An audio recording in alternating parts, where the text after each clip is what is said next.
अस्सलाम वालेकुम सामीन। 5 जुमादल उला है, 30 नवंबर है। सोशल इंडिया न्यूज़ में आपका खैर मकदम है। खबर का उन्वान है अलविदा NDTV। आपको पता ही है कि 24 घंटे पहले अडानी ग्रुप NDTV का मालिक हो गया है।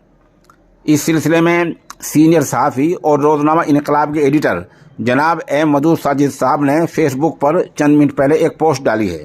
पहले तो उन्होंने अपनी 6 अप्रैल 2020 की पोस्ट की हेडिंग का इयादा किया है, जिसमें उन्हें लिखा था, चैनल की दुनिया का आखिरी किला NDTV भी ढह गया। आज मधु साजिद साहब ने लिखा है, 30 महीने बाद ये इत्तला आ गई, चैनल के बानी पन्नो राय और उनकी अहलिया ने NDTV के बोर्ड ऑफ डायरेक्टर के ओहदे से इस्तीफ़ा दे दिया है। अडानी अब इसके मालिक हो गए हैं।